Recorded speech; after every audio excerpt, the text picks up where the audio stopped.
Good morning student. मी प्रकाश बेगाचे द्वितीय वर्षातील विद्यार्थी, बीएड द्वितीय वर्षातील विद्यार्थी. आज आपण अपूर्णांकावरील क्रिया हा घटक पाहणार आहोत. तर आपल्या घटकाचं नाव आहे अपूर्णांकावरील क्रिया. घटक अपूर्णांकावरील क्रिया.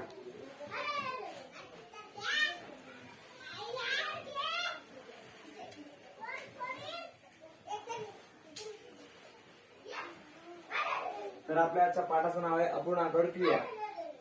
तर मी विद्यार्थी हो, तुम्हाला आज काही प्रश्न विचारणार आहे, त्याचे उत्तर बरोबर द्या. तर आज पहिला प्रश्न आहे. प्रश्न पहिला, 1 2 3 4 5 6 या संख्यांना कोणत्या संख्या म्हणतात? नैसर्गिक संख्या. अगदी बरोबर. तर या संख्यांना नैसर्गिक संख्या असे म्हणतात.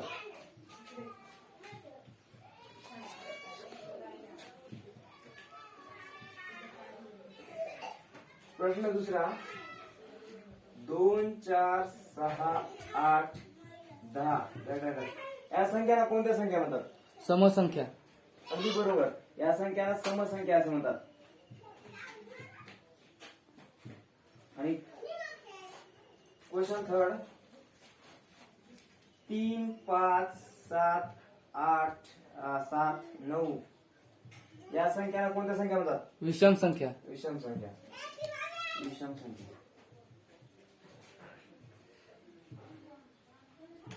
आणि ज्या संख्या अंशाने छेदामध्ये त्या संख्याला काय, जसे की 2/3 5/7 9/11 या संख्यांना कोणत्या संख्या म्हणतात? अपूर्णांक संख्या. अगदी बरोबर. तर या संख्यांना अपूर्णांक असे म्हणतात.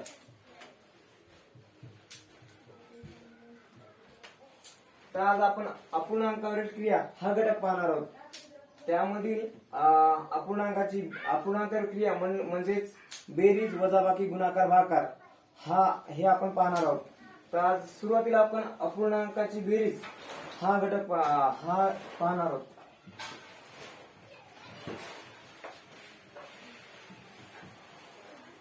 तर आज आपण अपूर्णांकाची बेरीज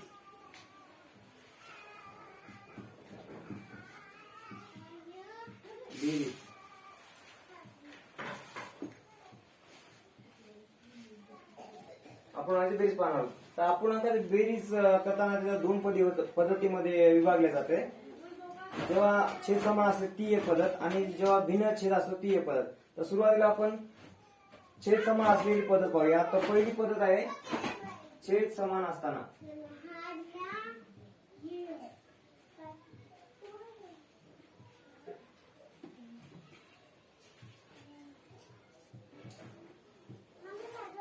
तर छेद समान असताना अपूर्णांकाची बेरीज कशी करायची, तर याच्यावर एक नियम आहे. तो नियम असा आहे, जर दोन दिलेल्या संख्येमध्ये जर छेद समान असेल तर अंशामध्ये अंशाची बेरीज करायची आणि छेदामध्ये छेद जसा तसा ठेवायचा. तर नियम आहे,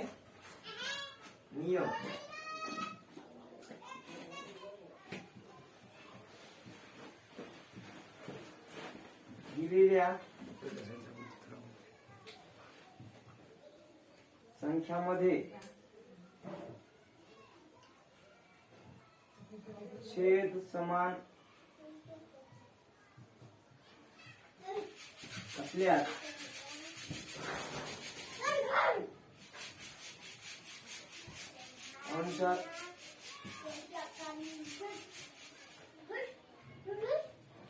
अंशाची बेरीज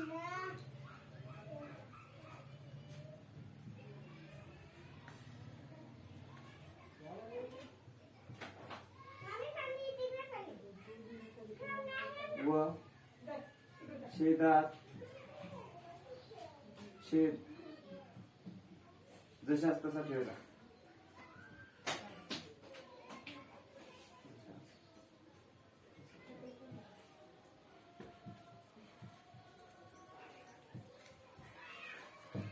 तर हा नियम आहे, जेव्हा दोन संख्या दिल्या असतील आणि त्या संख्यामध्ये जर छेद समान असेल तर अंशामध्ये अंशाची बेरीज करायची आणि छेदामध्ये छेद जशा तसा ठेवायचा. तर यावर आपण काही उदाहरणं पाहूया. तर उदाहरण नंबर 1,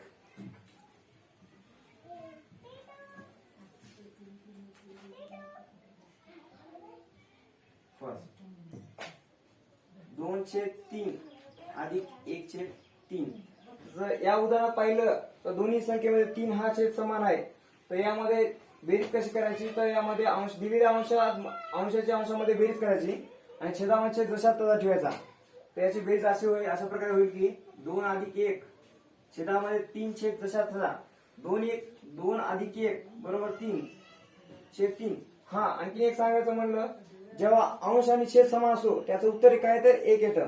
तर इथं अंश बी 3 आहे आणि छेद पण 3 आहे, त्याचं उत्तर काय येईल 1 येईल. ठीक आहे. तर आणखी एक उदाहरण पाहूया आपण. उदाहरण नंबर 2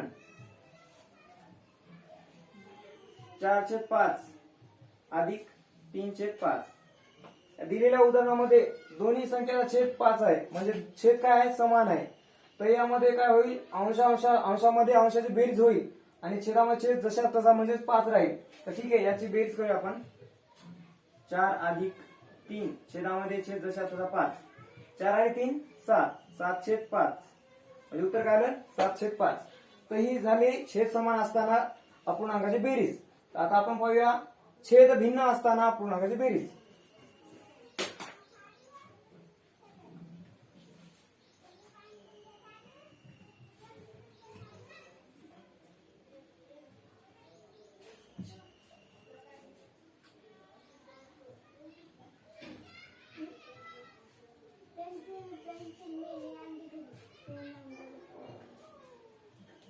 तर अगोदर आपण छेद समान असताना पाहिले, आता आपण छेद भिन्न असताना अपूर्णांकाची बेरीज कशी करायची ते पाहूया.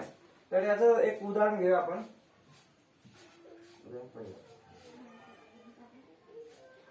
2/4 अधिक 3/8. या उदाहरणामध्ये पाहिलं तर पहिल्या संख्येत छेद आहे 4 आणि दुसऱ्या संख्येत छेद आहे 8. तर या दोन संख्येचा छेद कसा आहे भिन्न आहे. तर मग या छेद समान असताना अपूर्णांची बेरीज कशी करायची. तर ज्या अपूर्ण समान आहेत ना ते छेद समान आहेत ना ते छेद समान करून घ्यायचे. छेद समान कसे करून घ्यायचे, तर इथं 4 आहेत आणि इथं आपल्याला किती पाहिजे 8 पाहिजे. तर या संख्येला किती न गुणलं तर 8 येईल, तर 2 न गुणावं लागेल. तर मग या संख्येला 2 न गुणलं तर छेद काय होतील समान होतील. म्हणून या दोन्ही अंश आणि छेदाला 2 न काय करायचं गुणून घ्यायचं, म्हणजे काय होतील छेद समान होतील. तर आपण करून घेऊया, छेद समान करून घ्या पहिले. म्हणजे या अंशाला आपण 2 न गुणावं लागेल आणि छेदाला आपण किती ना 2 न गुणावं लागेल. अधिक जसा तसा 3/8 जसा तसे. म्हणजे आता इथं गुणून घ्यायचं, इथं उत्तर काय 4 आणि खाली किती 8. अधिकला अधिक हे 3/8. आता आपण पाहू शकतो दोन्ही संख्येचे छेद काय झाले समान झालेत. मग पहिल्या पद्धतीनुसार जेव्हा छेद समान असेल तर काय करायचं, अंशाची काय करायची बेरीज करायची आणि छेद जशा ठेवायचं. याची काय होईल 4 अधिक 3 छेदामध्ये 8. ठीक आहे. 4 अधिक किती झाले 7 7/8. म्हणजे याचं उत्तर काय आलं 7/8. कळालं का. जेव्हा छेद भिन्न असतील तेव्हा छेद समान करून घ्यायचे आणि जे आपण पद्धत वापरली तर छेद समान असताना तीच यूज करायची आणि उत्तर काढायचं. ठीक आहे. तर आणखी एक उदाहरण घ्यायचं मला.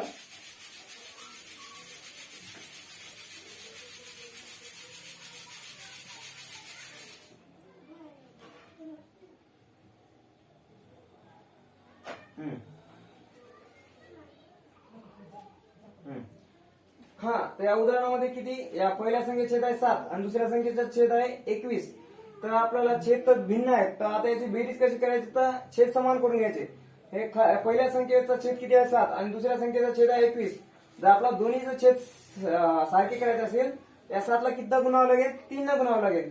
आणि ज्या संख्येला छेदाला गुणलं त्या संख्येला अंशाला पण त्या संख्येला गुणावं लागेल. तर मग तेव्हा आपले छेद समान येतील. तर आपण याला किती 3 न गुणलं तर आपल्या इथं किती येतील 7 येतील. तर मग आपण अंश आणि छेदा दोन्हीला पण 3 न गुणून घेऊया. 3 गुणिले 3 छेदामध्ये 3 गुणिले 7 अधिक हे जशा 4/21. याचा गुणाकार किती येईल 3×9 आणि छेदामध्ये 3×7=21. अधिकला अधिक 4/21. आता दोन्ही संख्येत छेद काय झालेत समान झालेत. मग आता याची काय करायची आपल्याला बेरीज करायची. मग आपण जसं सुरुवातीला छेद समान असताना बेरीज केली ना त्याच प्रकारे करू शकतो आपण. म्हणजे इथं काय होईल 9 अधिक 4 छेदामध्ये एकच छेद समान राहील 21. 9×4 किती 13. 13/21. समजलं का. हो. हा ठीक आहे. तर छेद भिन्न असताना आपण छेद समान करून घ्यायचे आणि आपण जसं सुरुवातीला केलं तशी बेरीज करून घ्यायची. तर ठीक आहे. आता आपण बेरीज तर झालेली आहे. याच्यानंतर आपण अपूर्णांकाची बेरीज कशी करायची ते पाहूया.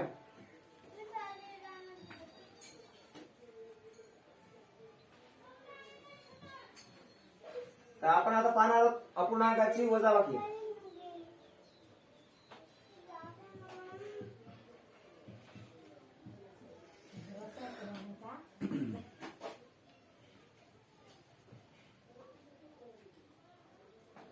अपूर्णांकाची वजाबाकी. तर ठीक आहे, तर अपूर्णांकाची वजाबाकी करताना आपण याच्यामध्ये पण दोन पद्धती येऊ शकतात. एक तर छेद समान असताना आणि छेद भिन्न असताना. तर सुरुवातीला आपण छेद समान असताना कशी वजाबाकी करायची ते पाहूया. ठीक आहे, तर याच्यामध्ये पहिलं छेद समान असताना.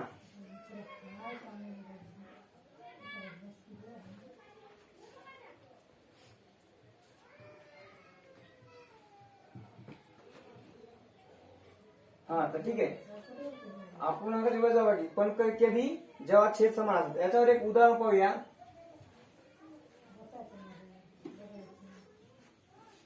उदाहरण फर्स्ट,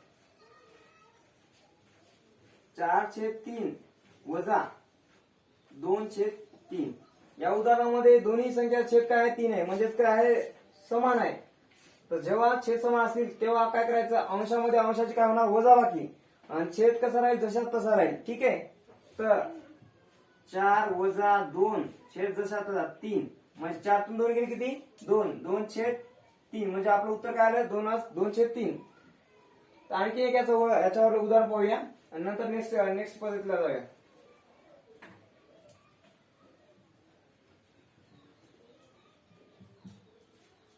5/7 वजा 2/7. या उदाहरणामध्ये पण दोन्ही संख्येचा छेद कसा आहे? समान आहे.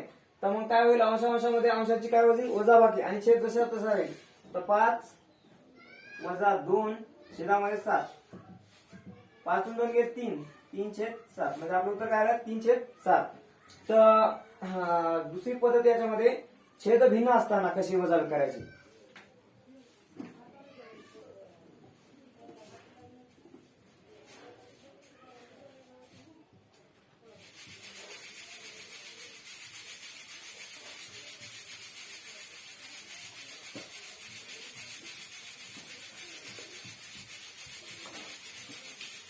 छेद भिन्न असताना अपूर्णांकाची वजाबाकी कशी करायची ते पाहूया.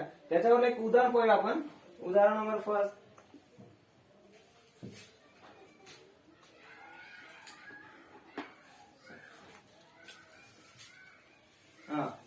या उदाहरणामध्ये पहिल्या संख्येचा छेद आहे 7 आणि दुसऱ्या संख्येचा छेद आहे 21. तर छेद कसे आहेत? भिन्न आहेत. तर आपल्याला वजाबाकी करायचं असेल तर छेद समान करून घ्यावं लागतील. तर या पहिल्या संख्येच्या छेदाला किती गुणावं लागेल? 3 न गुणावं लागेल. 3 न गुणावं लागेल. ठीक आहे, तर 3 न गुणलं तर काय होते? दोन्हीचे छेद समान होतील. ठीक आहे, तर मग या दोन्ही संख्येला किती गुणून घ्या? 3 न गुणून घ्या. अंश आणि छेदाला 3/3 वजाला वजा 1/21. ठीक आहे, म्हणजे याचा गुणाकार किती होईल? 3/9. छेदामध्ये 3/7 वजा 1/21. आता काय झालं? दोन्ही छेद आहेत ते कसे आहेत? समान आहेत. तर मग अंशात काय होईल? अंशाची वजाबाकी होईल आणि छेद जसा तसा राहील. तर कसा होईल? 9 - 1 छेदामध्ये 21. 9 तून 1 गेले किती? 8 आणि छेदामध्ये 21 म्हणजे आपलं उत्तर काय आलं? 8/21. ठीक आहे, छेद भिन्न असताना दुसरे एक उदाहरण पाहूया आपण. 347 ते उदाहरण सेकंड.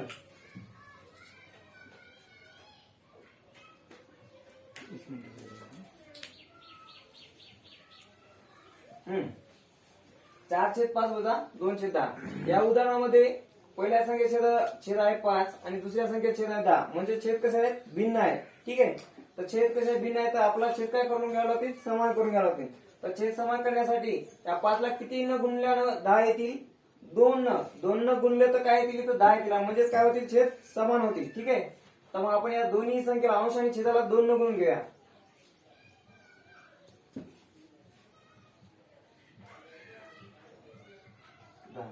मग 4×2 8 छेदामध्ये 5×2 10 वजा 2/10.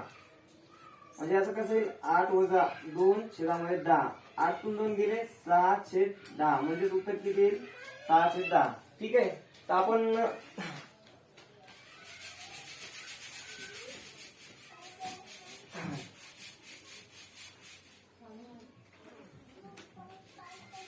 आपण आता अपूर्णांकाची बेरीज अपूर्णांकाची वजाबाकी हे दोन्ही क्रिया पाहिलेत. आपण तिसरी क्रिया पाहणार आहोत, अपूर्णांकाचा गुणाकार. अपूर्णांकाचा गुणाकार कसा करायचा, तर आपला आता नेक्स्ट पॉइंट आहे अपूर्णांकाचा गुणाकार. तर आपण पाहूया अपूर्णांकाचा गुणाकार.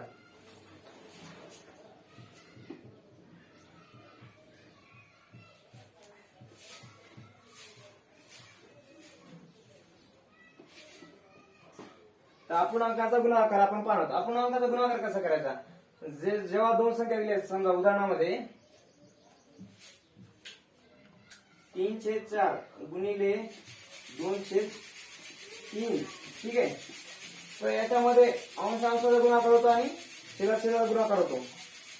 परंतु इथं 3 अंशामध्ये आहेत आणि 3 छेदामध्ये आहेत, त्यामुळे 3 आणि 3 काय होतात, कॅन्सल होतात. हे 3 कटले, हे 3 कटले. तर अंशामध्ये किती राहिले, 1/4 हे गुणिले 2/1, ठीक आहे. तर आता अपूर्णांकाचा गुणाकार कसा करायचा, अपूर्णांकाचा गुणाकार करत असताना अंशाचा गुणाकार आणि छेदाचा गुणाकार केला जातो. तर इथं काय होईल, 1 गुणिले 2 छेदामध्ये 4 गुणिले 1 म्हणजे उत्तर काय येईल, 2 × 2 आणि 4 × 4 म्हणजे 2/4. आणि इथं पण दोन्ही या दोन्ही संख्येला 2 न भाग जातो म्हणून 2 भाग देऊया आपण. 2 × 2 2 दोन्ही 4 म्हणजे उत्तर काय 1/2. उत्तर काय 1/2. याच प्रकारे आपण पुढचं एक उदाहरण पाहणार आहोत. उदाहरण नंबर 2 हे फर्स्ट झालं, सेकंड वाला.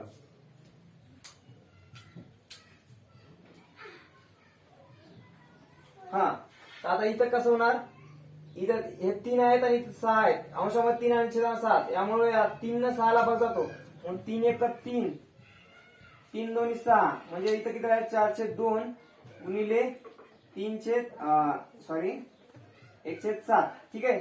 आणि इथं 2 न 4 ला भाग जातो म्हणून भाग देऊ शकतो आपण. 2 × 2 2 दोन्ही 4 म्हणजे किती 2/1 गुणिले 1/7, ठीक आहे. तर म्हणजे याचं उत्तर काय येईल, 2 × 2 आणि छेदामध्ये 7 × 7 2/7 उत्तर येईल, ठीक आहे. तर काही डाऊट कोणाला नाही. ठीक आहे. तर आपण अपूर्णांकाचा गुणाकार आता पाहिलेला, आपण अपूर्णांकाचा भागाकार कसा करायचा ते पाहूया आपण.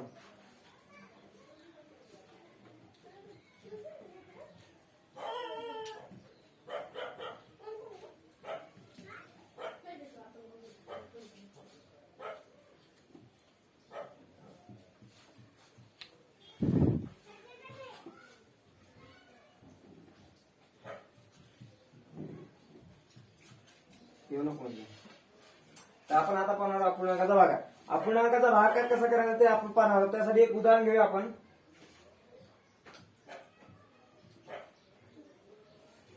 2/3 भागिले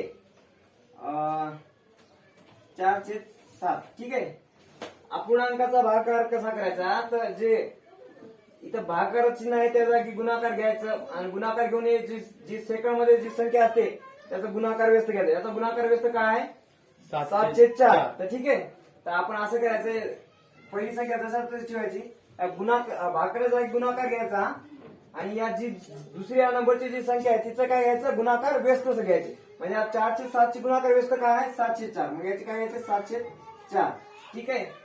मग आता आपण जसं आपण अगोदरच शिकलेला आहे गुणाकार, अंशाचा गुणाकार करायचा आणि छेदाचा गुणाकार करायचा. म्हणजे 7 दोन्ही 14 आणि छेदामध्ये 3 × 12. आता उत्तर काय आपलं 14/12ला कोणते 12 आणि 14 याला याला पण 2 भाग जातो आणि याला पण 2 भाग जातो. जात असेल तर घाला, नाही तर राहू द्या. 2 × 12 2 × 7 = 14 म्हणजे उत्तर काय ते 7/6, ठीक आहे. उदाहरण दुसरं पाहूया आपण.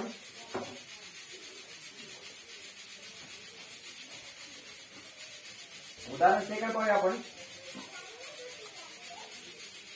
5/7 भागिले 3/4, ठीक आहे. या उदाहरणामध्ये पण तेच पहिली संख्या जसं तशी लिहायची 5/7, भागाकाराच्या जागी गुणाकारात चिन्ह घ्यायचं आणि जे दुसरी संख्या आहे त्याची काय लिहायची, गुणाकार व्यस्त लिहायची. याची 3/4 ची गुणाकार व्यस्त काय आहे 4/3 म्हणजेच काय हे 4/3. आता जसं आपण मागल्या उदाहरणामध्ये जसं गुणाकार केला त्याचप्रमाणे गुणाकार करायचा. म्हणजे काय करायचं, अंशाचा गुणाकार करायचा आणि छेदाचा गुणाकार. म्हणजे याचा गुणाकार काय होईल 5 × 4 आणि छेदामध्ये 7 × 3 म्हणजे याचं उत्तर काय आहे 5/20 आणि छेदामध्ये 3 × 7 = 21 म्हणजे याचं उत्तर काय आहे 20/21. तर कळालं का? हो तर आज आपण काय पाहिलं, अपूर्णांकावरील क्रिया हा घटक पाहिला आणि त्याच्यामध्ये काय पाहिलं आपण, बेरीज, वजाबाकी, गुणाकार आणि भागाकार कसं करायचं हे सर्व पाहिलं. ठीक आहे, धन्यवाद, थँक्यू.